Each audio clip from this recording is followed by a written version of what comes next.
Call to order the regular session of the school committee. It's Tuesday, June 1st. The time is now 6:41. Those attending tonight's meeting should be aware that the meeting is being audio and video recorded by APAC and ASRSD. Any audience members who wish to record any part of the meeting must inform the chair, who will announce the recording. This is to comply with the Mass Wiretap statute. The listing of matters are those reasonably anticipated by the chair, which may be discussed at the meeting. Not all items listed may, in fact, be discussed, and other items not listed may also be brought up for discussion to the extent permitted by law. So we'll stand for the Pledge of Allegiance, please. I pledge allegiance to the flag of the United States of America and to the republic for which it stands, one nation, under God, indivisible, with liberty and justice for all. All right, Michelle, will you call the roll tonight? Mrs. Granger? Here. Mr. Quincy? Here. Mrs. Richards? Here. Mr. Rupert? Here. Mrs. Simmons? Here. Ms. Stan? Here. All right, so we'll move on from public participation just until we have mics so that we can have public. And we'll move on to the consent agenda, which tonight consists of the warrant memo, which is dated June 1st, 2021, accounts payable warrant dated May 14th for $1,032,000. Oh God, that's bad. I can't read that. 33,821. Yeah, that. And then the payroll warrant 24, dated May 21st, 2021 for $478,224.96, and payroll warrant 24.1, dated May 21st, 2021 for $39,000.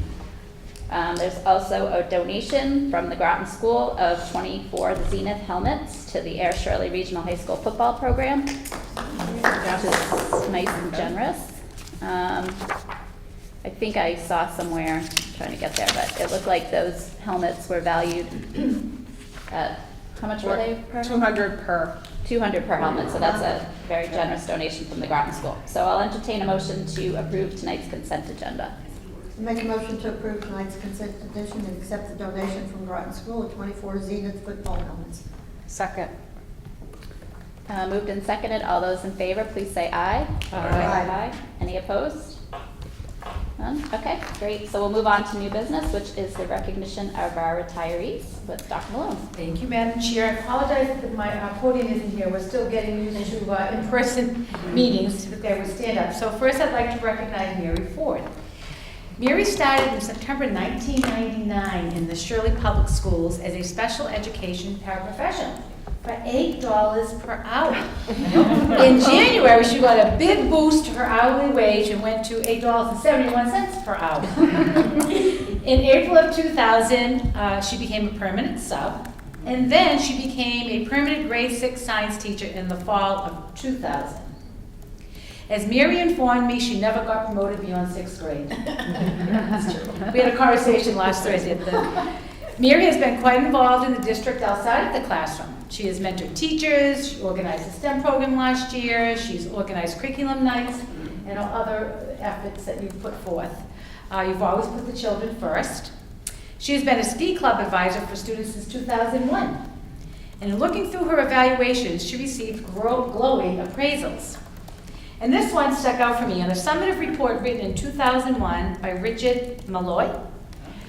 One of the standards was promotion of equity and appreciation of diversity. So I thought the committee would appreciate that. And he wrote about Mary that she asked, who has not come up yet? And she continued to question that as her lesson continued of her students. And he also wrote, Mrs. Ford is sensitive to the needs of her students and differences in their diversity. Mary has one grandchild who I suspect had something to do with her retirement, and she just learned she has another on the way. Oh, yay. Mary has a new career now, professional babysitter. I know. It's not professional, you have to be paid for it. Well, Mary, I think they are paying babysitters $15 an hour. Okay. So Mary, on behalf of the school committee and myself, we thank you for your service, many years of service to the children and families of the district, and we wish you all the best and many years of health and prosperity. Thank you, thank you.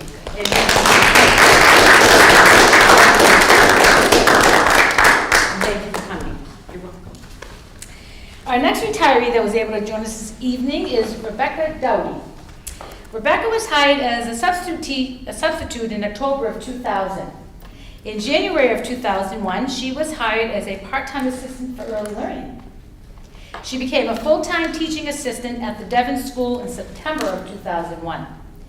She also worked for the extended day program at Laura White. Ms. Dowdy has also worked in the summer school program throughout the years. She has been a dedicated employee who has worked with our most challenging students. In an evaluation of her in 2015, it was noted she took on a more challenging role with grace and was able to provide the teacher and students with strong support throughout the day and school year. So Rebecca, again, on behalf of the school committee and myself, we thank you for your service to the children and families of the districts. We wish you all the best and many years of health and prosperity. Good luck.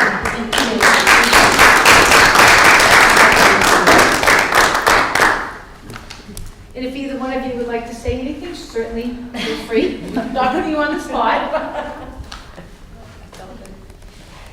You're good. You're all set, yeah. Well, then we had, the middle school held a nice little retirement celebration last Thursday. It was very nice, and I had gone over and you enjoyed yourself. It was awesome. Yeah, it was nice. And the goodies were good. The goodies were good. Great people. And yeah, it's just a great place to work, and I'm not happy to leave, but I'm happy to leave. Right. It's It's all bittersweet. It's time. Yeah. Well, I'm still liking it. Yeah, well, this is true. Yeah. That's a good point, right? Yeah. And Rebecca, do you have any plans yet for moving on? Just chilling out. My husband wants to travel, but I told him he's gonna give me some time first. Yeah, right. Very good. Well, thank you. Thank you both for coming. We really appreciate it, and good luck and congratulations. Thank you. Thank you both for coming and for being such wonderful mentors for our children and our district. And I've had almost all of you, Yeah. all of your children. Yeah. Well, actually, I have something else to read about Miss Doty, and I apologize because I was rushing over here. So I went into your file too, and there were some notes for you. Good. Several. So she works in Shirley. When the Shirley and Air school districts merged, the Shirley files are like this. And, you know, the personnel files, I think every piece of paper, everything went into those from years back. And so there were quite a few notes to you. And one said, "We hope you have had a wonderful summer vacation. I just wanted to thank you for being the person you are. I know that the boys are always safe under your watchful eye, and that means more to me than anything. Enjoy the summer, and we'll be seeing you next school year. Love, the Richard family." And Richard signed it. DJ. Yep. And then the other one was, "Dear Kathy, to thank you. Thank you for all of your help and your smiling face every day. Love, Susan and Jacob."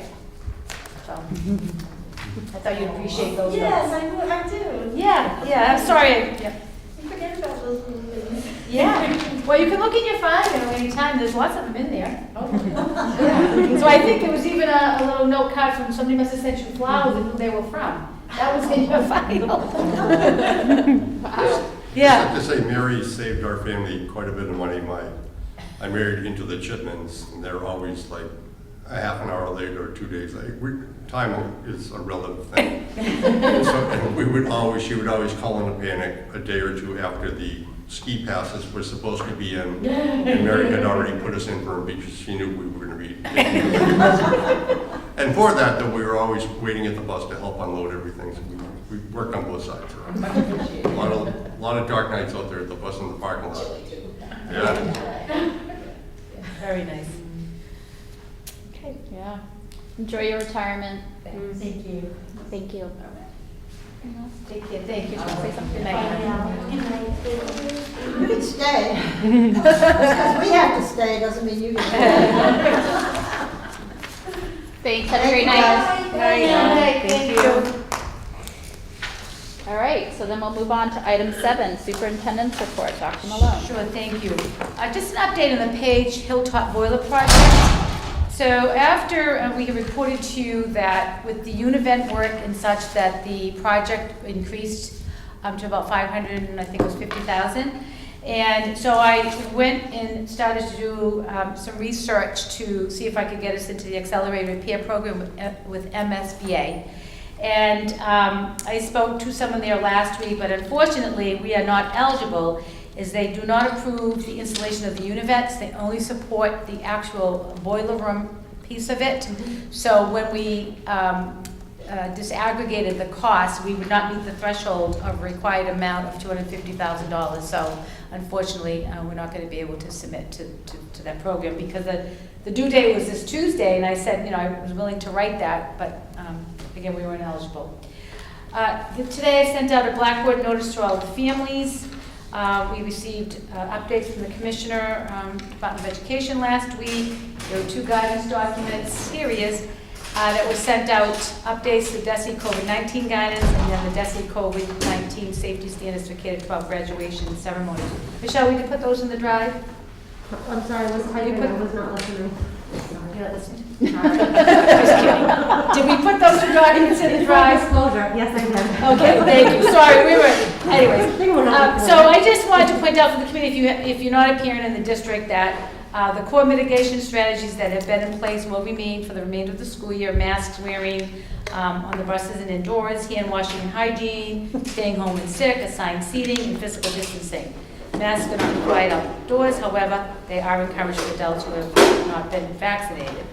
And these same strategies must be adhered to for the summer program, the extended school year, and other summer programs. And we all can be relieved and pleased that he has stated that all districts will return fully in person 5 days per week for the fall 2021 reopening. So that was wonderful news to hear. All DESE health and safety requirements will be lifted, and this includes the physical distancing requirements. And we may not offer any remote options to families. The only virtual pathways are those for students prior to the pandemic, for students like in cases of hospitalization or home tutoring. And he did state, though, there's always a caveat here, that he will continue to collaborate with the Department of Public Health over the summer, and it could be possible that elementary students will be required to wear masks when we return. But that's not finalized yet. So that was really good news. And then the graduation safety standards, they did update them, but there's still several restrictions in place and protocols that we must follow around guest and ticketing operations. Like for the high school graduation, people have to register to come in, have to check their IDs and all of that. Contact tracing, distancing and masking outdoors, and hygiene protocols. And I can assure you the high school administration has planned this year's graduation and is following those guidelines. And I do want to talk about, so unfortunately, the grade 8 graduation, you all received an email from some upset parents that they wanted to have an in-person graduation rather than the drive-by. But I can assure you, if you start to read the graduation guidelines, that you will understand why the middle school was not able to pivot, our favorite word for the last year and a half, to an in-person graduation. And I know some parents and students are disappointed, but it's just not enough time to meet the state's regulations and guidelines. But I can assure the families it's going to be much less sterile than last year. If you recall, last year, people couldn't even touch one another and touch the diplomas and such. So, and the grade 8 team has planned a bash for the grade 8 students outdoors and some other fun events for the 8th graders. MCAS. High school has 2 more sessions. Science, I think it's June 8th and June 9th. And grades 3 to 8 is finishing up this week. Middle school and Laura White. And Paige Hilltop will complete the science portion next week. And just a reminder, we have graduation this Friday at 6 p.m. on the Harold G. Norton Field. Today, the seniors participated in the senior parade through the years. And you were at the school, Joyce was visiting at Paige Hilltop when they came through the Paige Hilltop in their beautiful new gowns. Gorgeous, like a rust color with like a white stripe with some gold, gorgeous. And they went to all 4 schools, and then they returned back to the high school where they got their yearbooks outside. It was a wonderful day. Did Anna like it? Sure. I saw her for about 5 minutes. What? I have no. Yeah, no, it was really nice, and with them, getting to have each other sign their yearbooks and everything. So that was great planning. I'll get the scoop later. Oh, good, okay. So the Dawn Parker dedication, I have been in communication with Mr. Parker, and he has given me a window of time. He would like to hold it between the dates of Thursday, June 24th through Tuesday, June 29th. at 5 p.m. in the Media Center. So if the school committee could get back to me what dates work for you, I will confer with Mr. Parker. He will be giving me his guest list. I asked him for that. He has quite a guest list. So, we'll plan the event, and then we'll have some refreshments over, and if it's in daylight and it's nice out, we can start outside and such. So, good window, but, okay. Does anybody have any questions or anything about that? Since we're all here, would it be just easy to? Fine with me, quick yes. thing Yeah, On a day? yeah. And then it's done? Everybody has their calendars?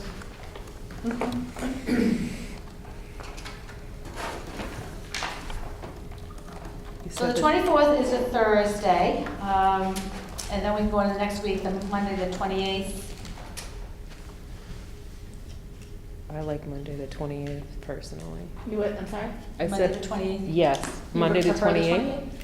Huh? Did you say you 28th prefer? Monday? 28th is a Monday, yeah. And that's good for you? Yeah. Sorry, it's hard to use the masks. How about everybody else? Is the Monday? That doesn't work for me, Yeah. but that's all right. Works for me. Okay. I'll Jim? move some stuff. Oh, I'll come back for it. Mr. Quinty, is that fine for you? Fine. Okay. The 28th? Cheryl, you can make another arrangement, you think? Yeah, Okay. I'll just come back. Okay, so I'll write that down. So Monday, the 28th, great, thank you. Thank you, Joyce, for making this easy. 5 p.m.? Okay. And then the other thing, I had spoken last week about special education, that we had received a letter from DESE on the 2021 special education program under Part B, and that we met the requirements, and we were not requiring assistance. And I just wanted to give you the letter and just point out that the determination is based on the 5-year cohort graduation rates for students with disabilities, the annual dropout rate for students with disabilities, the public school monitoring special education compliance data, the problem resolution system special education complaint data. So that's, if people have a complaint, they send it to that arm of DESE. Performance on special education state performance plan, annual performance report, and then data and findings of significant disproportionality, which I spoke to you earlier, sent you the letter that they did not have a finding there either. So each district's based using a rubric, and based on the scores placed into one of the special education determination categories. As a result of this determination, the department is not requiring the district to engage in specific targeted and technical assistance activities. So congratulations, Mrs. Bozak. And the whole special. And the whole special department. And then lastly, I'm going to read the final list of our, typically as school committee members that have been with me a long time know that I typically would give you a written report, but when Zoom happened, and I started just reading it. So here are the acceptances for our seniors for next year. Assumption College, Berkeley College of Music, Boston University, Bowdoin College, Brandeis University, Bridgewater State, Case Western Reserve, Champlain College, Colby Sawyer College, Dean College, Embry-Riddle Aeronautical University, Endicott College, Fitchburg State, Framingham State, Franklin Pierce, Gettysburg College, Massachusetts College of Pharmacy and Health Sciences, McGill University, Middlesex Community College, Mount Wachusett Community College, New York University, Northeastern University, Penn State University, Plymouth State University, Regis College, Rensselaer Recording in progress. Excuse me, Rensselaer Polytechnic Institute, Revere University, Rochester Institute of Technology, Roger Williams University, Salem State University, Southern New Hampshire, State University of NY Cobleskill, Suffolk University, Thomas Jefferson University, University of Arizona, University of Connecticut, University of Maine, University of Mass Amherst, University of Mass Lowell, University of New Hampshire, University of New Haven, University of Pittsburgh Johnstown, University of Rhode Island, University of Tampa, University of Vermont, Wentworth Institute of Technology, Westfield State, West Virginia University, Worcester Polytechnic Institute, Worcester State University, and I think that completes that. It's a pretty good list. yeah, that's Very good. Congratulations to all of those students, and that completes my report for this evening. Thank you. All right, so we'll move on. Mike, are you live? I am, yes. So I'm guessing there's no public participation, or is there? Plenty of people were texting me, but they're not around. Okay. Well, if you happen to see anybody, I mean, I can open it up right now for public participation, or we can move on, and if you see anyone pop up. Yeah, there's no one right now. We have one person that just came. We do? Is that what you said? Well, I think we're all set for public participation. Okay, thank you. All right, so we'll move on to ongoing business. Item A, report on special education, Mrs. Tara Bozak. Mr. Tebow, I'm going to need your assistance. Oh. All right, no problem. Do you have it on your computer? I do. I share it, yeah, want me to share it with you?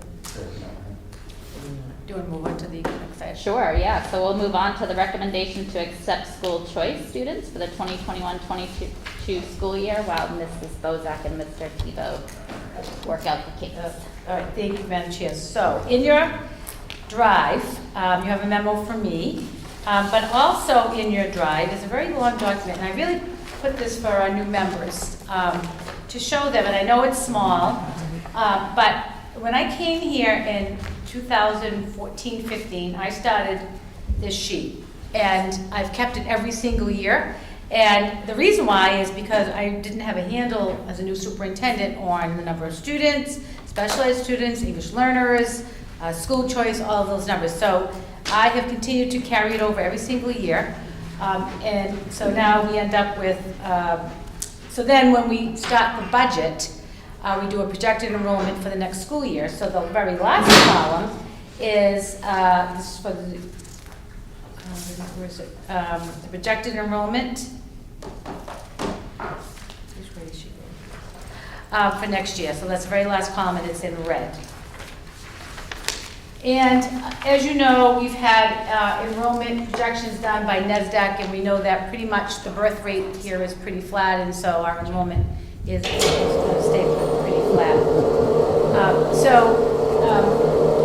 Each year I have to report to DESE if we will be a school choice district for the following school year, the 2021-2022 school year. I am making that recommendation tonight. And if you look at the memo I gave you, what I've done is given you a breakdown of what we project for next year by school, by grade. So if you look at the first, school is Laura Ray White. The first grade is kindergarten, and there are 3 sections over at at Laura White.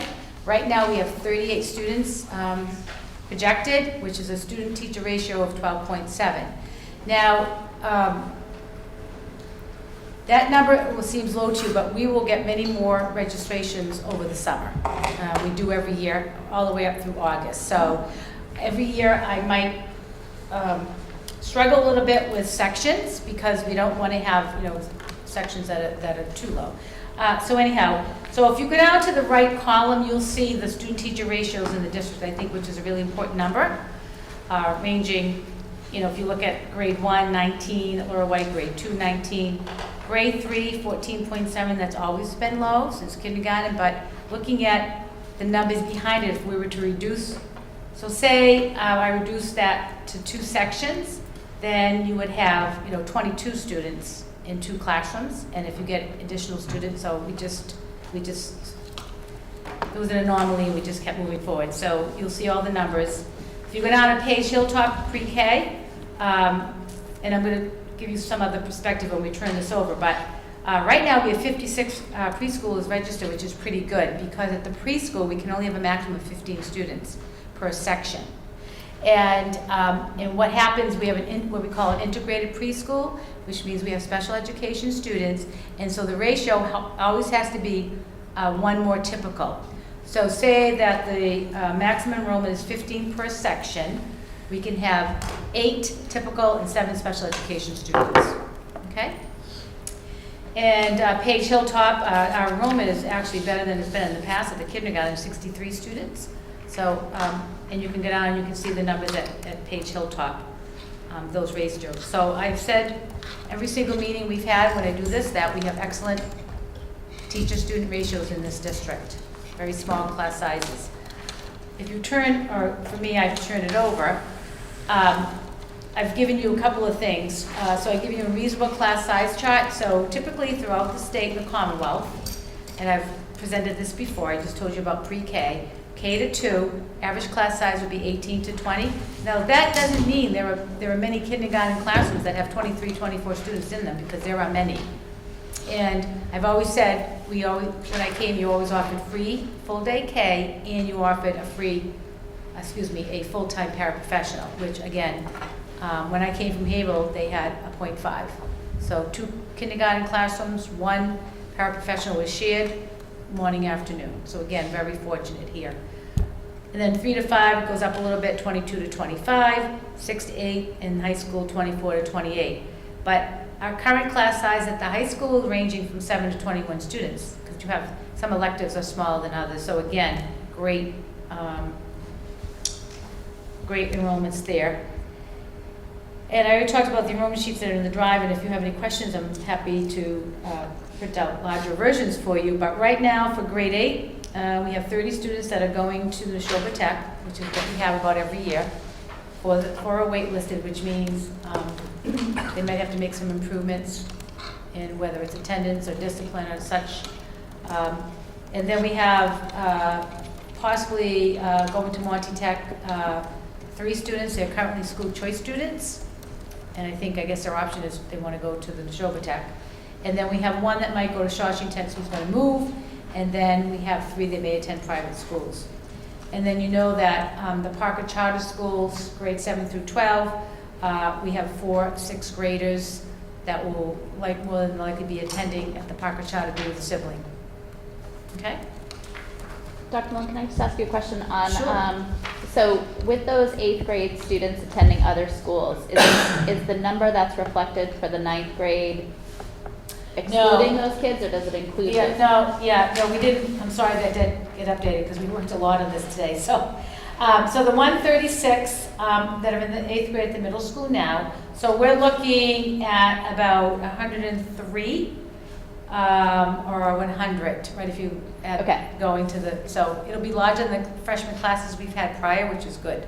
Okay, so the numbers that are listed here right now are the current classes, the current class sizes? Yeah, so for the projected year, we roll over the numbers that we have unless, students have withdrawn. So if you look at the high school, it says grade 9, 136, because that's the 8th grade class currently at the middle school. So you subtract the 30 that are going to the tech and the 3 that may attend private schools, and then you're down to, what's the math here, 103. Okay. Yeah, so they're taken out. Yeah, we didn't take them out yet here. Yeah, just going back in time, I remember when we were interviewing you, you were talking about how hard you had to fight to get tech slots in your previous employer, and how hard it was, you had to really work to get those. We're in a different situation here, but I think most people are not aware what some of the screening criteria are for the tech schools. Can you address what some of those are? Sure. Because that definitely affects us. Yeah, and I, last week, or 2 weeks ago, we had 3 students, and it's a little sidebar story, that did a presentation on the National Diversity Day. And when I introduced them to their peers, because they presented to students in grades 6 through 12, 2 of those students were going to the tech, and because of programs that they wanted, visual arts. So most students go there because of a special program. But right now, the Neshoba Tech, as far as enrollment, their enrollment is down, so they're pretty much accepting most students that apply. But the criteria is based on attendance, discipline, and grades, and an interview. So it's the 4 terms in your 7th grade that they look at those pieces of data: attendance, discipline, attendance, discipline, grades, and then the first 2 terms of the 8th grade. And then they conduct an interview. So the application process starts around December, January, and then they this year they think they did a Zoom, but they will come out to the schools and do an interview process then. But they do a lot of recruiting early on in the school year. Most of you will get postcards and things from them, or having open house, and they do a good job enticing students, I will say that. but many of the students that are struggling in many other areas would not meet their entrance Right, they don't make requirements, it. and we will be dealing with those students that have a number Right. of problems. They will come to our school, yes. Right. Yeah. But the other thing to point out though, and I don't have those numbers and I can get them for you, but not all those students end up staying there. They do return back to our district as well. And I can get those numbers for you. But every year it's been pretty steady, between 20 and 30 students have been going there, yeah. Thank you. Anyone else have any other questions to this point? Okay, So I would need a vote to accept the school choice, please. sure. So I'll entertain a motion to accept school choice students for the 2021-2022 school year. I would make that motion that we accept the students, the choice students for 2022 school year. Second. Moved and seconded. Any other discussion? All those in favor, please say aye. Aye. Any opposed? Okay, great, thanks. So Terry, you want us to come back to you now? Are you ready? I'm ready whenever. All right, so we'll go back to item A, report on special education. Thank you.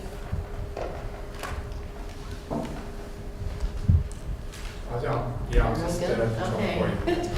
So I put together this presentation on the Ayrshire Regional School District Special Education Program.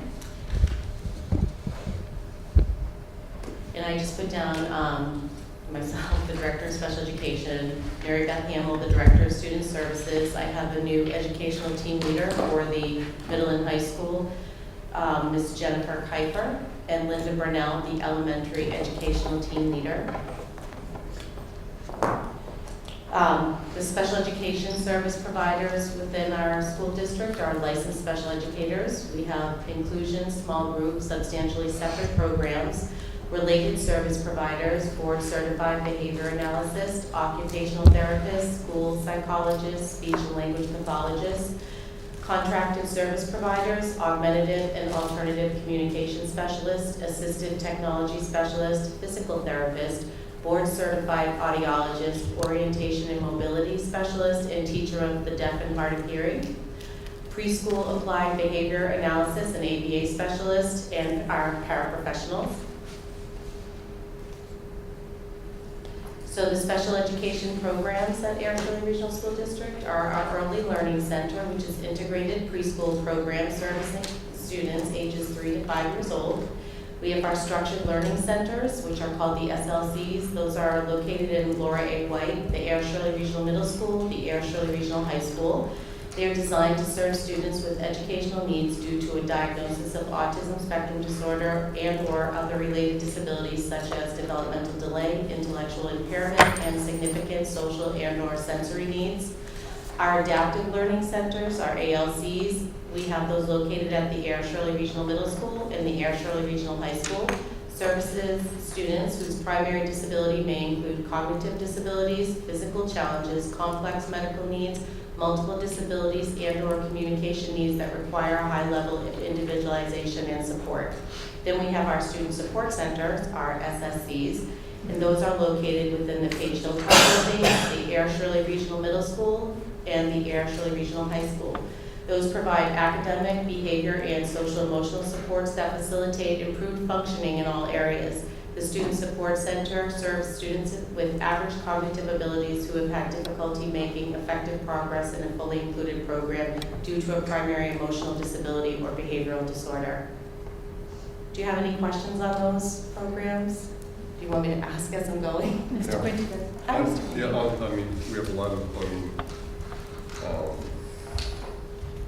a lot of experienced people, a lot of educated people digging in here. When we go to staff with paras, are there particular requirements or benchmarks that they have to make, or even if they start new, do they have a series of trainings that they have to come to meet the needs of our program? For the paraprofessionals? Yes. Yes, some of our paraprofessionals do an ABA training program that we have.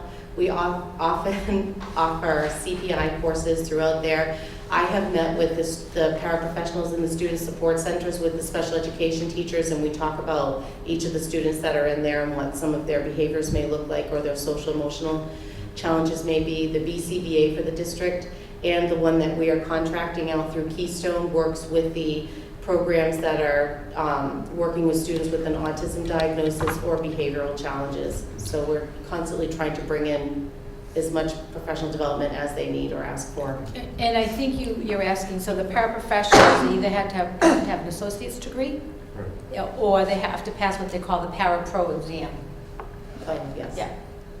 Yes, that's before they're hired, yes. But then when they're hired, we try to give them the training that they need to be successful in that program. And this year has been complex because we have had higher staff turnover for paraprofessionals, or it's been harder. So we're trying to, after, right when they're hired, get in there to provide that training for them.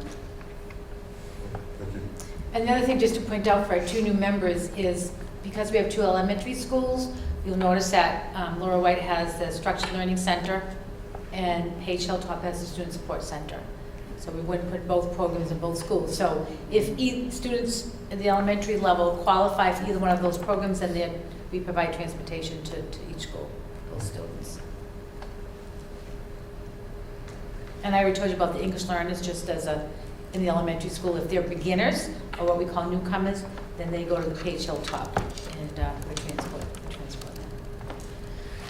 So the special education population for the Air Shirley Regional School District, right now we have 358 students identified as a student with a disability. We have 318 in district. What we're seeing is an increase in autism diagnosis over the past 2 years. 18% of our students with disability in district have a primary diagnosis of autism. We have an increase in emotional diagnosis over the past 2 years as well. 12% of our students with disabilities in district have a primary diagnosis of emotional disability. Our out-of-district students, we have remained relatively stable with that. We have 40 students that are in out-of-district placements. So I think the range has been like 37 through 40 for the last, since I've been here. Yeah, I think Joyce. 42. No, that was my question. It seems like we had 38, and then, so is 40 kind of the median of what we have, or, I mean, that's what we have now, but it turns out to be almost the median number. Yes, because we've had as high as 42, and we're sitting right now at 40. Yeah, but we haven't been higher than 42, I don't think. No, No. no. How many of We've those been are, at 35 for a while. how many of those are placed in residential? We do not have any residentially placed students as of right now. Wow. All-day programs, Yeah, wow. which is the next slide, I think. That's, That is incredible. Yeah, we don't have any residentials, right? No residential. Because as you know, when we do the budget and we present you, I mean, a Right. placement, a residential placement can go $250,000 per year. Yeah, 375,000 a year. We just actually, one just turned 22, so we are at 0 right now. So our special education population by school, we have the Early Learning Center, our preschool, which has 29 students, 45% of our preschool population receiving special education services. We have 35 typical peer role models in the preschool program and 7 students receiving itinerant speech education services. Those are students that are qualified for speech and language or an OT only, and they come in and they receive that service and then they leave. The Paige Hilltop, not including the preschool, we have 78 students identified with a disability. Laura A. White, we have 71. The Air Shirley Regional Middle School, we have 80. In the Air Shirley Regional High School, we have 60. I try to keep this current at least once a week. I am going through the numbers and trying to keep it as current as possible. Well, the reason why she says, I have an org chart that has every single employee. You know, if you've been into Mr. Plunkett's office, that's where we keep it. And so Tara did one in her office too, so she has it.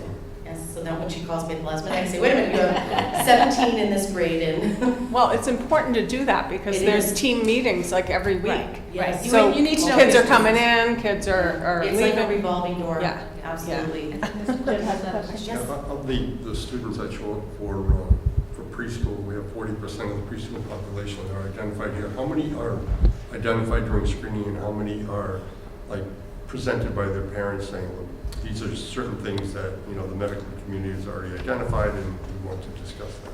So that is an excellent question, and Mrs. Hamill would probably have a better answer for that, but I want to say that most of our students in preschool come in through early intervention, or they're coming to us moving in from another district and they're already placed on an IEP.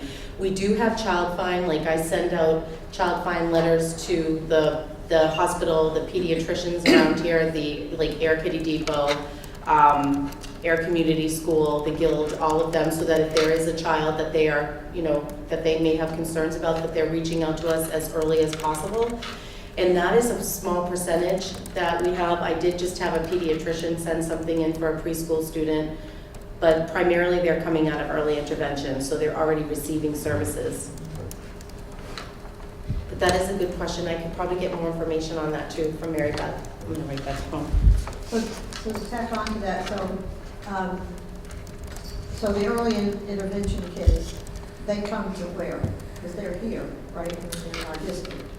I mean, we give them services when you say early intervention. Well, early intervention is 0 to 3, so they're Right. receiving services through what's called early intervention. And then about 6 months before the child turns up to a year, usually we get it at the 6-month mark, they'll refer to us and say that, you know, we have this child, they're on an IFSP, and we need to, you know, have them evaluated. Then we have to get a team together and we either go into the house or into, if they're in a child care center, and we meet as a team and then decide which assessments we're going to do. And then usually we take the outside diagnosis for the student too. If it happens really quickly, we have to take them in on the plan that's already presented for them, because we have to have services for them on their 3rd birthday.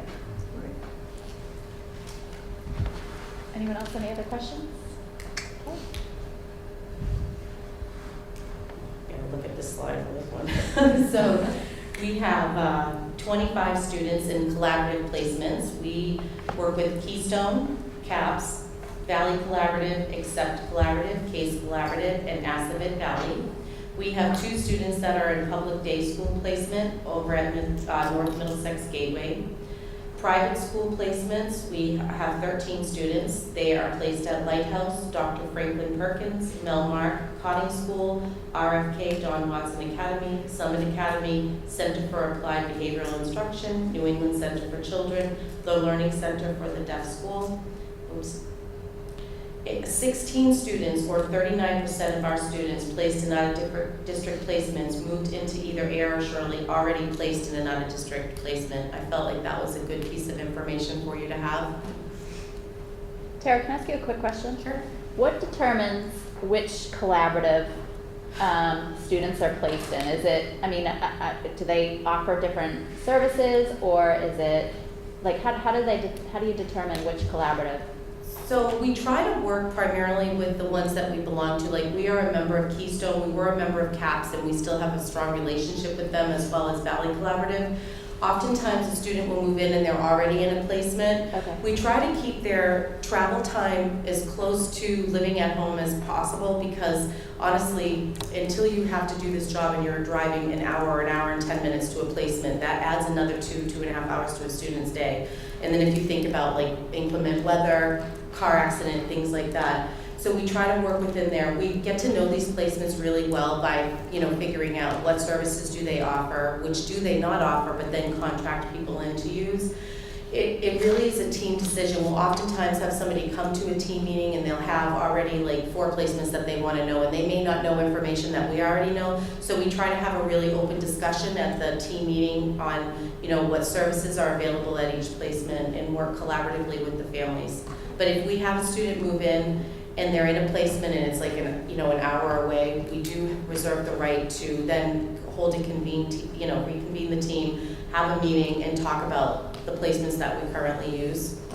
So because we want students, we've had students in out-of-district placements, and they'll come back and they'll play football on the football team, or basketball, or come back. Not too far away.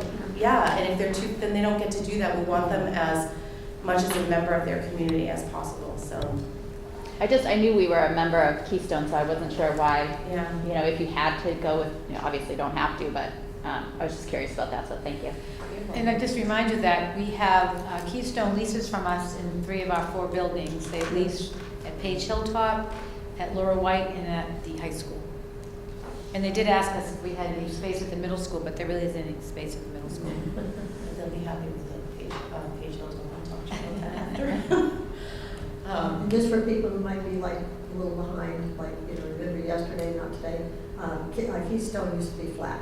Yeah. Yes. They're like, what's Keystone? I've never heard of that before. So our tiered focus monitoring, our TFM, this is conducted every 6 years by the Department of Elementary and Secondary Education. And what this does is it comes in and does a really thorough review of civil rights, English learner, and special education. It consists of two main parts: self-assessment, which is in the spring of 2021 for us, and the site visit, which will be in the fall of 2021. The self-assessment is a record review and policy procedure upload component of it. And then the site visit, they will come in and they'll do an on-site record review, observation of instructional spaces and groupings, staff interviews, and a CPAC interview. So our self-assessment was due May 17th, and it is completed and uploaded. And then our on-site record review will be announced for us pretty soon. I'm sure I'll get an email over the summer. Surprise, we're coming. And then the site visit, phone interviews, those are to be announced and determined. Draft report comes 2 to 3 months after the visit, 10 days to respond to factual inaccuracies. Final report issued 4 to 6 months after the visit, and 20 business days to create corrective action plan if needed. So I'm coming full circle, because when I started, I was fixing it. Yeah. I'm back at it. So, do you have any questions of this?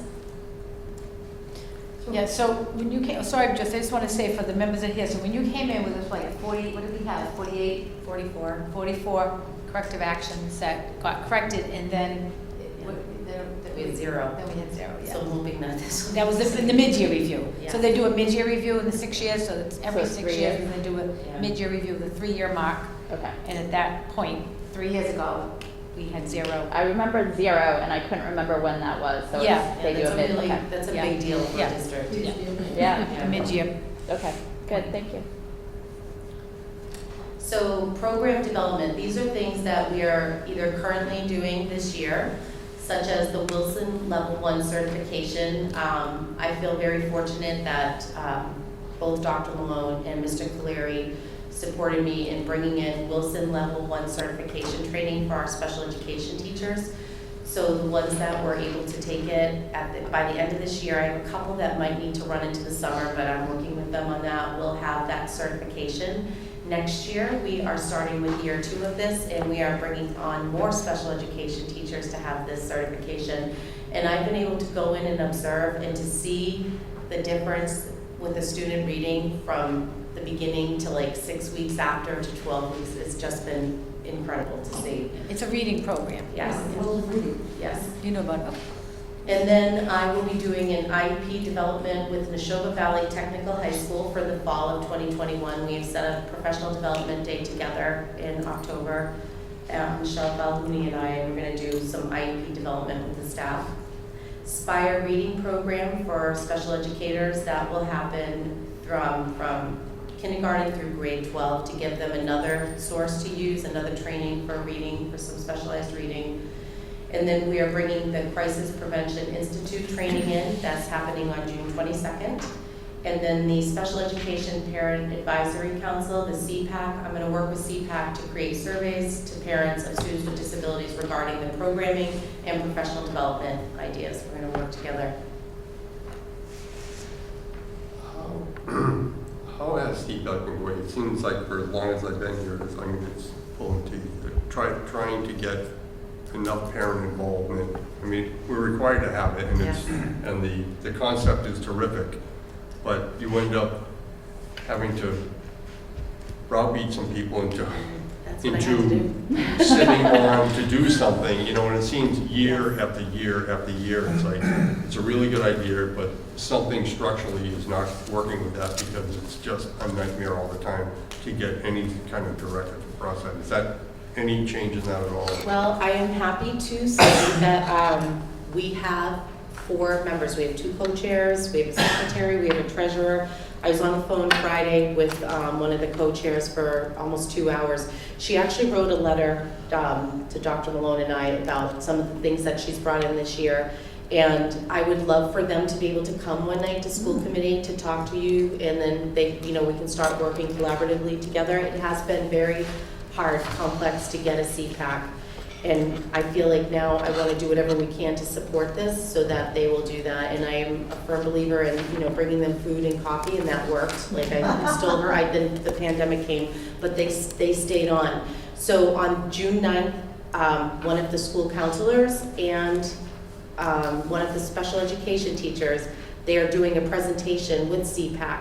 We'll have to share that flyer. And they're doing it on the transition from elementary to middle school. So. It was in our Blackboard notice today. Oh, good, so yeah, we'll be able Put to the see flyer that. out.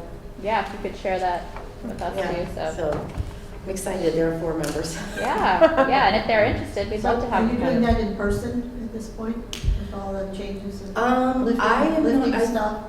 I think it may be virtual this time, but my hope is that it will go back to in person.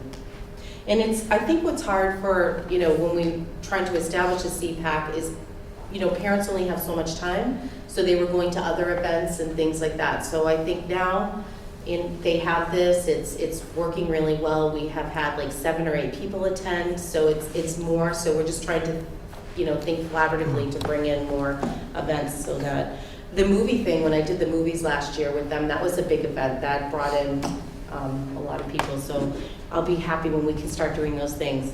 Tara, if I could just say one thing, I'm wondering if maybe the Zoom aspect is helping with numbers, and maybe that's part of the questionnaire you ask parents is, would you prefer to keep this as a Zoom meeting? Because people might be finding they're more able to attend because they don't have to leave their house, they don't have to get childcare and that kind of thing, so it'd be worth asking as part of the survey if they prefer to continue on a Zoom basis or if they prefer in person, and just see what people's responses That's are. a really great idea. I just wrote that down because I didn't put this in the presentation, but definitely since we have had the Zoom platform, we have had better attendance for team meetings. Like parents are able to show up. They don't have to, the travel time from work, they don't have to worry about childcare issues, any of that. So I want to make sure that we are able to still continue to do that because it works. It shows it's working. I've had parents call. They're thankful that that option is available. So that could be why we have more. Yeah, I mean, a lot of people like that in-person piece, but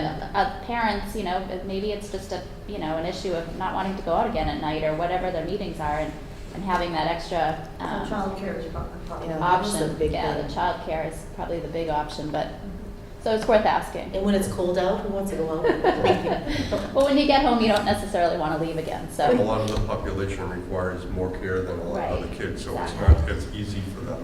Yeah, right, absolutely right. Excuse me. So, we began consultation in January of 2020 with Keystone Collaborative for an external evaluation of the Air Shirley Regional School District's special education programs.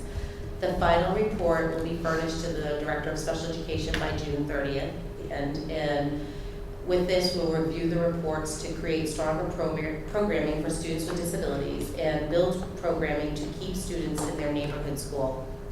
So I'm excited to get the final draft of this. Yeah.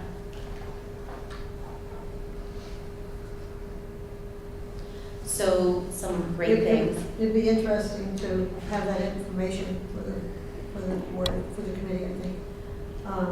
Because, as you well know, dollars are dollars, and we want every one of them spent, but if we could, put things here that would help. The travel has to be horrendous, going to the collaboratives for these kids. I mean, to sit on a bus for an hour each way sounds like torture to me. You will know when I get this report. Okay, yeah, that's what I'm thinking. That'd be good to know. And here are some great things. So we've seen a significant increase meeting the rigorous Mass Core competency or completion rate. So we are at, these are for students with disabilities, 58% in 2019 and 20, which is up from 39.2% in 2017 and 18. Advancing the grade 9 passing rate for students with disabilities, which is at 73.7% in 2019. It's up from 21.8% from 2017-18. and an increase in advanced course completion rate, 20% in 2019-20, up from 8.9% from 2017-18. And research studies show that if you do not pass your grade 9 courses, you have a higher chance of not graduating high school. So these are great things. And of course, we always have areas of improvement, which we are focusing on, and one of those areas is our 4-year graduation rate for students with disabilities. In 2019 and 20, the student with disabilities rate was 68%. And we want to make sure that that's at 100%. We don't want one student not to graduate. And then the discipline rate for students with disabilities. In 2019, 2020, the students with disabilities rate was 43.5%. It's high. So we know we have work to do in those two areas. Tara, I have a question.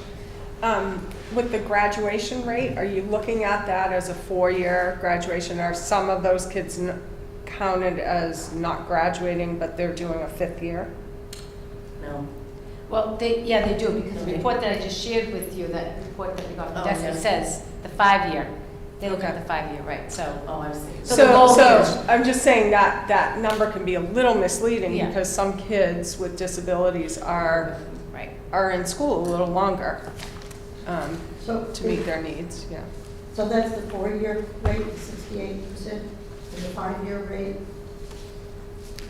I mean, so the other 32%, can you go to So- the 5-year? Yeah, so how are those kids counted? Like what year are they counted in?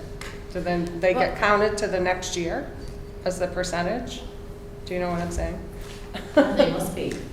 But you have to remember too, that we're looking at low numbers in the senior class, so Right. I'm looking at, 19, 20, 21. Yeah, I was gonna ask if we know how many students that really is when you break it down. Right. I don't know, maybe I would read these numbers for you, but Tara, we can get back to the numbers, but the Yeah. students, yeah, so it's a lower number, and Yeah, that makes the number, that makes the percentage look a little bit skewed, right. you know?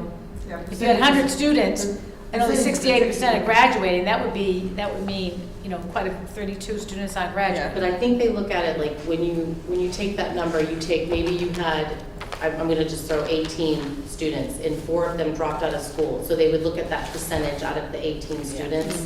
So it would come up to 68%, even if only 2 or 3 didn't. But it's still, like we say, it's, if there's one student that's dropped out or one student that's not graduating, that's one too many. Right. So I think the number looks high because it's only taken the percentage, such as when I do like, if I'm looking at how many students are on IEPs in one of the schools, and I might say, 20%, but it's because I'm only taking that number of students divided by the entire number. So I think that that's just over what it is for the students with disabilities. Right, that's just the. Yeah. So can I ask you a question about the discipline rate? So what accounts for discipline? Like, is it discipline in a classroom? Is it discipline that the principal has handed down? Is it discipline that's reported? Like, what is it that that discipline rate is measuring? Incidences of suspensions in and out of school. Okay. Because of their disability Because or of their- not? yes. Because of. Yes. Regardless of the Cheryl? disability? Or Because if it's a behavior that's related to the disability, is that separated out? I'm getting really complicated, right? Yeah. No, but that's I think that's the in-school Just- suspension, not it's the just suspension. regardless of Yeah, what that's it- exactly what that is. Yeah. Okay. Regardless of If they're hours. classified as a student with a disability and they've had discipline, then they're gonna be considered in this percentage? Yes, they're coded differently. Okay. Yes. So it's when you enter that information, a student with a disability, it's entered differently because they do have a disability. So when it's an in or out of school suspension, it's coded like that. Okay. That's interesting. It's interesting to know whether it is So it's any- the discipline. Well, yeah, so that's just counting the number. It doesn't say whether the behavior was actually caused by the disability, Right? right? If you Yeah, have that a would go like manifest down the meaning. manifestation Yeah. determination route, Right, which we don't want to get to, but Right. that would go down that road. yeah. So how do you begin to address that? Like, how do you, you kind of have to figure out why it's happening and, Right, exactly, and how are we handling these situations? Okay. Is really what it's all about. I did just do today, the Department of Education, I did they did have a new training, I don't know if you've seen this, Charlia, it's on like restraints and what you're using in de-escalation, and now everybody taking that, and I think it's really important. It has such great information in it, and I sent it to the elementary principals first today, just because I wanted to have someone to talk to about this. And then, now I'll take it from this, and then we'll bring it into working with the special education teachers, and then we'll go, larger than that. But it had really great visuals and like, how do I do this, how do I do that? It's oftentimes if the students escalated, instead of, arguing back and forth with them and knowing that they may have a disability that's going to cause them to become more heated, it's learning, like, what can you do in that, like ignoring it, walking away from it, taking a deep breath, giving them something. So this had a lot of great information. I was very excited to watch this today, because I think the whole state needs this. So you think that's the direction that everything is going? Well, I think on it's, this, and I'm surprised it hasn't been there to some extent before. well, I think it has, but I think now with the pandemic, and we've had so many social and emotional challenges for students, that now everybody's really looking at things like that. So while this is the main COVID year, 1920, were these rates higher or lower than they had been the previous academic year, which had been 18-19, or are they about the same? Because half that year was messed up. I'll offer a couple of pieces. So I'm on the school profiles, which is public information for everyone. So students with disabilities, there were 375 students, 20 were disciplined, and 3.7% received an in-school suspension, and 2.9% received an out-of-school. And we didn't have any other expulsions, alternate setting, emergency rules, or anything. And Mike just pointed out the 5-year, to your point, Cheryl, the 5-year graduation rate for students with disabilities is 87.5, so it does increase significantly, right? Yeah. That's good. So I guess, the way data are presented in different ways Yeah. and left to interpretation, and I know it's When you do percentages, then yeah. Yeah. That's why I like to put the numbers in, especially in a small district, Yeah. because you put a percentage and then you put it with a number, and it's a lot different. It's good to highlight the issues, but it's also good to, understand what the numbers actually are behind it. And, you need to identify areas to work on, but, anybody have any? Is that 43.5 number of incidents over number of students, or number of students with one or more incidents over total number of students? It is, I have to look, because I pulled that It out. should be the number of students who have had One or incidents. more, I would hope. Yes, Individual incidents, yes. No, so I'm not the hoping number so. of incidences, right? Like if I have Oh. 5 and I could be suspended 5 times, I'd be counted once. Okay. Yeah, I'm gonna have to Otherwise, look at the that, number because would I be- did pull it right out of the data, so, Yeah, do you mind if I chime in real quick? Yes. On that? Just because we recently spoke about this, but it is per incident, like, how many children have been involved in certain levels of discipline? So if one student has 5, so you could have Right. greater than 100%.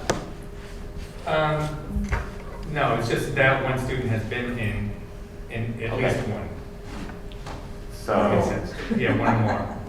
Yeah. So they're okay, counted so one it is time. that. So like if I'm suspended 5 times, I'm counted once. Yes, I always knew you were troublemaker. that's good. All right. Thank you. I know, we're asking such Thank you, Karen. questions. You're Sorry, welcome. I'm being grilled. It's interesting stuff.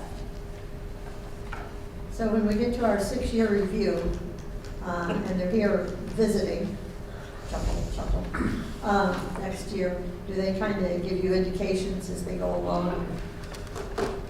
Raise their eyebrows, or are they totally non-committal? they really are non-committal.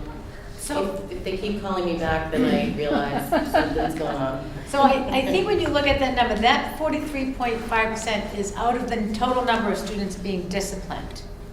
So if you go to the school profile chart, there were 53 students disciplined in 2000, so you gave them 2019, 2020.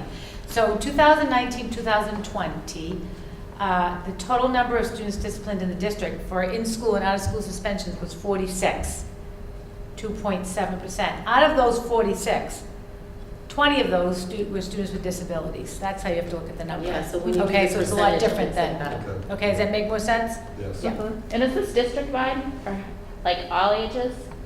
Yeah, Okay. yeah. Yeah. All right. Thank you, Tara. Was that it? Yes. Very Tara, nice job. interesting information. Thank you very much for sharing.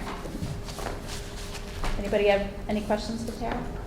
Joyce? Karen, wasn't there something that I think I heard maybe at the beginning of the year that last year we had a number of students move in who were already on IEPs, who were already in placements, and there was really nothing we could do about it?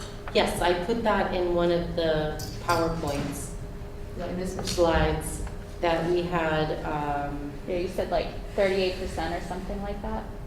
We're all new kids who just moved in. yes. I think you said percentage that moved in, yeah. And you can't change placement without parent Right. consent. I think it was up there when we had the placements. We were talking about where the kids Yeah, were I'm placed. pretty sure you said I think it was 13 or 38, something like that. We had 39%, 16 students, which is 39%, seeing that one I have that, Yeah. of our students, they were already placed, so they moved into either Air or Shirley, and they were already at an out-of-district placement, like Melmark or wherever it was. Okay. We've had many, I mean, as we form the district, we've had many particular areas that I would say are Phoenix moments, but I think the strongest one has been this. And when you take a look what the drivers are for special education, I mean, it was a stew pot when we showed up. I mean, we had to try to, we couldn't even see the edges of what you were trying to accomplish. But I think when dealing with those types of issues, you have to have some sort of protocol to handle it. And I think the reason we were successful with this, and I mean, it's always in this, you never complete this task, right? Kids keep showing up and the need is always there. But the reason that we've been successful with this is, I believe, the major drive to most of the changes we made was to try to keep all the kids, regardless of what disabilities, what issues that they were facing, involved in the community, involved with the students that they grow up with. I mean, to give them access to as many things as you possibly could. And we created a number of programs, both at Lord White and Page Hilltop, to try to take kids that were outside and bring them in and try to keep people together and try to improve the normalcy in their lives. And I think that is what's guided this program, and I think that in a large part has to do with why this has been successful, because that's been unerring. Yeah, and we did reduce our special education percentages, but as we've seen with the autism rate increasing in the early childhood, it's bringing that number up, and, you know, and so we're inclusive, right? Everybody's we're an inclusive district, and, you know, we have to take care of every student and what that particular student's, their needs are.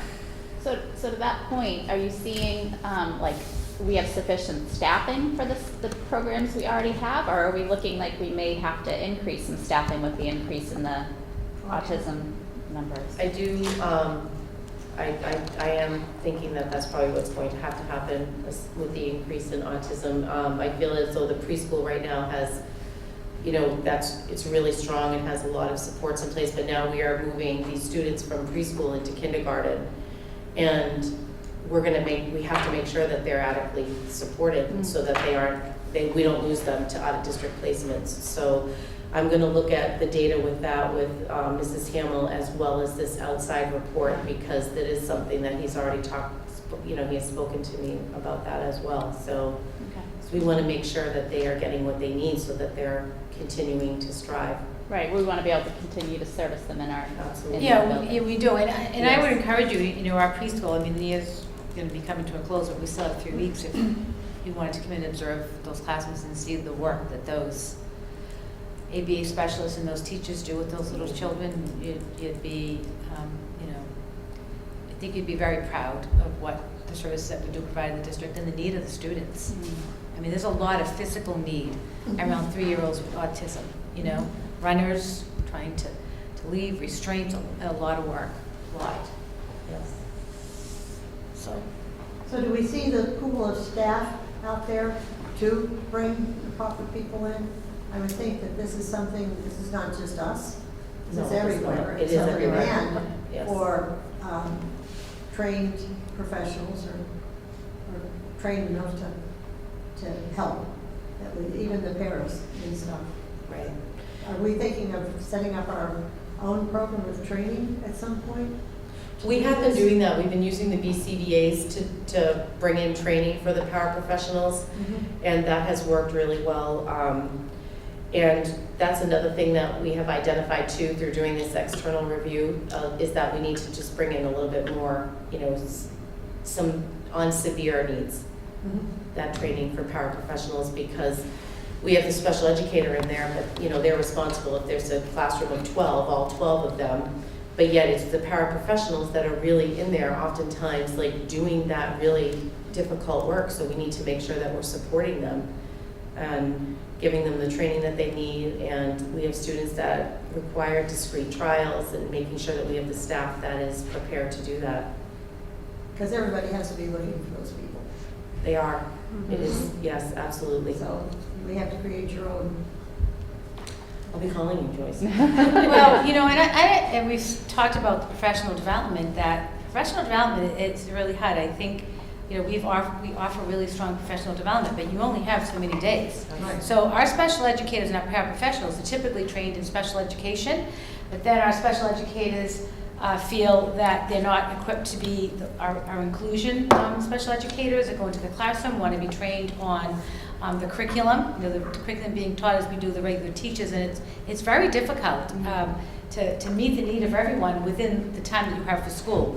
Obviously, we can offer, you know, we offer a professional development in the summer, we offer it, you know, on vacations, we can pay people, you know, as we can, but there's only so many hours, and, you know, Shelley, you know, you're a teacher, it's, where do you go with it? You know, you try to focus on what is your theme, what is your focus for the school year, and try to build cohesive professional development that has meaning and impact to all of the educators, and that's really hard to do.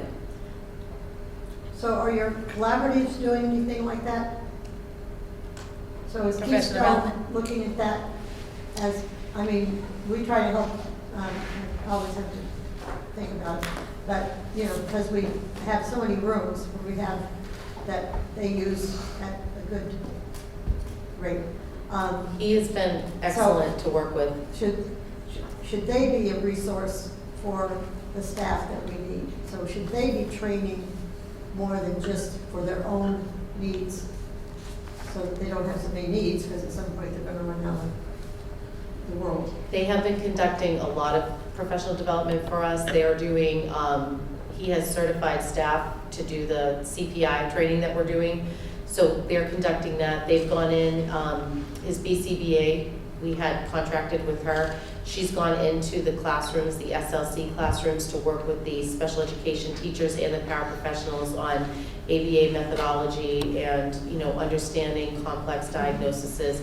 So we have been using them as much as possible. He is the one that we hired for the outside review, so I'm definitely going to take what he puts into that report and ensure that we do training for the staff around that. Because I mean, I think you'd have to reach for every resource at this point.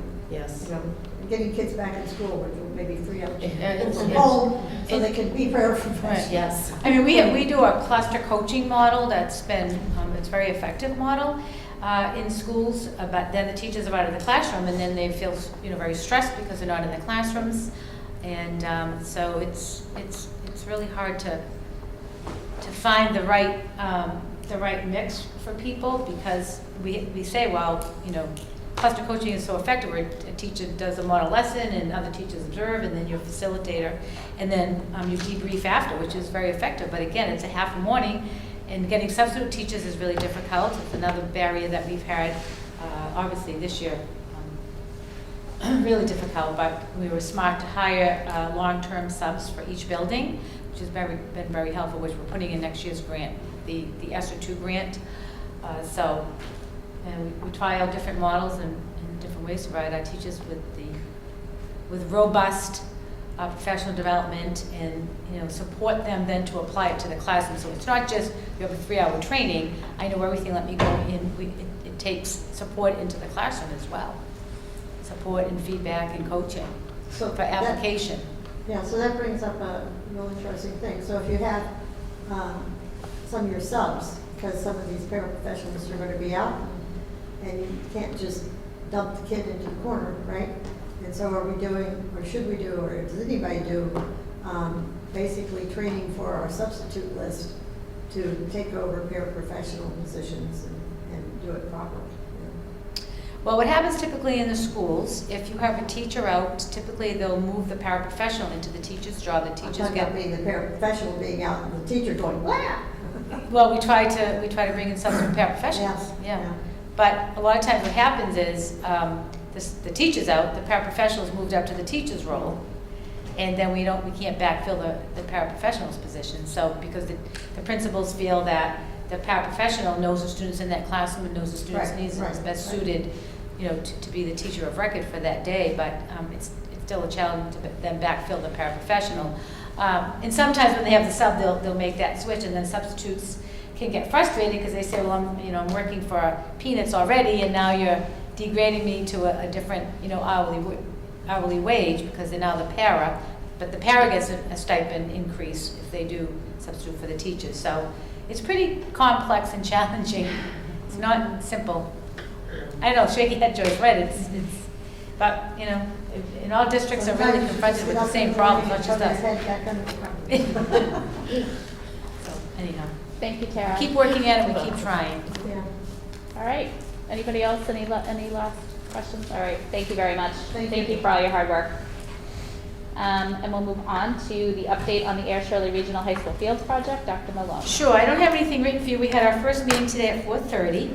A couple of notes on the funding side of it. So Peter Frazier from Hilltop Securities, he's our financial advisor, and Rick Manley, you met Rick before he's come to meetings from the Bond Council. We're already working on the issuance of the bond, and they have emailed us and said we should have the financing in place by mid-July. The bond will go out to bid, and the regional school committee will need to vote to award the bond to the lowest responsible bidder. We will probably need to get you together in July, if that comes to fruition, okay? Yep. The meeting today, a couple of things. We went over, we did some introductions and such, and then Patrick McGuire and Jonathan Chowick from Activitas did a presentation. And they went over all of the general overview, all the elements of the project, and then we looked at some synthetic turf. We looked at the which I don't know what word I'm looking for, but the track element. They had samples of it Composition and of it? such. Yeah. Talked a lot about that. We started out. They said, what do you like and dislike about the facility that you have? Steve Kendall had to call in, and Steve Kendall said, what, Mike? Pretty much doesn't care for anything in terms of There's not much to not a like. single thing to keep. On the track, yeah. So, and then they asked us about, they named some other facilities. What do you like about other facilities that you might want to bring here? So it was pretty good. We talked about that. I informed them, they know that a couple of new developments for them is that, of course, the Mr. Norton donation, which I spoke with Mr. Norton at length last week. I invited him, I gave him the link to the meeting, if he'd like to join us. And he did, I think I've stated that he wants his money to go to the projects that we had to value engineer out for the 5-2, which is probably going to be the utility building. And I did tell Mr. Norton that he could select the sign that he wants and placement of it when we get to the design portion of the field. So I had a pretty long conversation with him. I reminded, so right now the town of Vere has recommended that we install a well, dig a well for the irrigation system that's part of the project for the baseball/soccer field. And of course, I've notified the committee that the Per-Rec family has graciously donated an irrigation system. I'm not sure of the scope of their project, but we'd want to move that to the softball field. We talked about Title IX and if we do anything to the baseball field and what it would mean for the softball field. But really, the improvements right now are really around the soccer field. So if, like, say we put a dugout in the baseball field, we would have to put a dugout in the softball field. So we explored that, we talked about that. I did explore with AIR the preservation funds. We are eligible, so we're gonna, work on that. We got into, they gave us a timeline, there's 5 tasks they have to complete, and they're gonna send me the presentation and I'll forward it to the committee, but there are 5 tasks to be completed. The kickoff for construction is slated for April of 2022. They should have the track and field completed by August of 2022, and baseball in September. They are gonna be sodding the baseball field, which means we don't have to lose a season for baseball because they'll have the fall season for the sod to grow and take. So that was good. Our next meeting is going to be July 20th. It's Tuesday at 4:30. And then we talked a lot about going out and looking for donations now that we have a project. I've got to send the documents that we had from prior iterations of the project. I'm going to send them to Patrick McGuire because they talked about remember that we have in the project, it's not in the budget, but the portable athletic equipment. So they named what those are.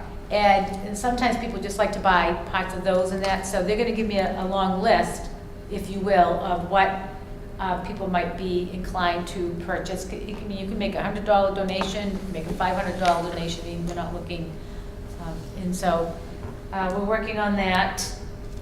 And I think that's about it for the project today. So we're well on our way, and it was a really good meeting. We have a good group of people, and that's that. Great. Any questions? All right, so there are no chairman's notes that I have. Are there any topics for discussion not reasonably anticipated 48 hours in advance of this meeting? Seeing none. All right, we'll move on to communications. Cheryl. Okay, so the first thing is there's a correction. So the senior car parade through the towns of Air and Shirley is actually tomorrow, Wednesday. Yeah. 7 p.m. At 7. It will start here, Right. loops around in Shirley and ends up back here. Friday is the June 4th, this coming Friday is the graduation at 6 o'clock here at the field. Monday, June 7th is the Title I Family Engagement Workshop. That will be over Zoom at 6:30 p.m. Wednesday, June 9th, Special Education Parent Advisory Committee, which Tara spoke a little bit about, is at 7 p.m. over Zoom as well. June 10th is the 8th grade bash, which Dr. Malone spoke about, from 5 to 7 at the middle school. Wednesday, June 16th is a school committee meeting at 6:30 right here, same room, the high school. Thursday, June 17th is the 8th grade drive-through graduation, 6:30 at the middle school.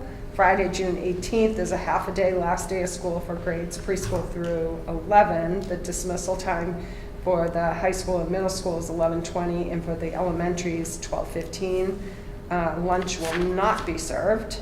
And then June 18th is the high school prom here at the field at 7 p.m.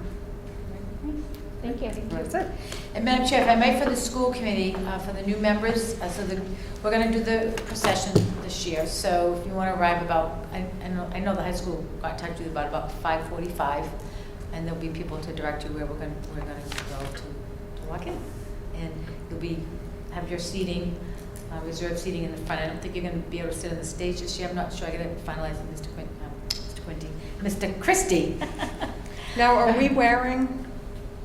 Yeah, you have, and we didn't get them yet, so I have to ask. Yeah. So we're wearing I didn't the get mine yet. maroon. I took mine last year, Yeah. so just in case it got the wrinkles. Yeah. So when you talk to Mr. Christie, can you make sure that Mrs. Simmons can present the diploma to her daughter? And Jim, do you want to give Kat her diploma? It's up to Kat. Oh, okay, so maybe he'll get back to you on that one. Okay. Anna wants me to hand her Well, diploma. it's kind of a big deal. Of course you can. She didn't want me to take a picture of her on Friday on her last day of school ever, but Good for her. yeah. Well, she didn't have a say when you took the picture of her for her first day of school, though, right? No, and I was She was looking 6 for years the old, you visor. said, Stan, I'm taking your picture. What a difference between 6 and 17, I guess. Yeah. As Mr. Quinty just said, I'll have to ask Kat. Okay. Okay. Thank you. It'll be fun. So it shouldn't be as crazy in the parking lot this year since, well, the guests are limited, right? Are guests limited, or no? The same- 6.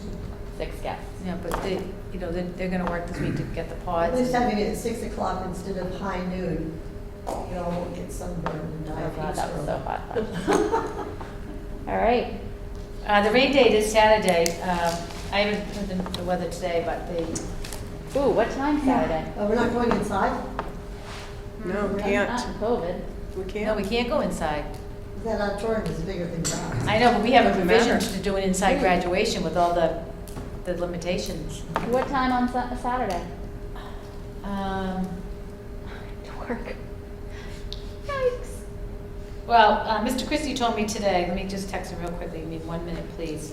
Right, all right, so we, That he heard that the weather was changing, so It's gonna be hot. It's gonna be it's hot. gonna be hot, yes. Said like passing thunderstorms in certain areas. so- you know what, we always luck out, it's gonna be fine. Knock We're not on even wood gonna there, think about a rain chickadee. date.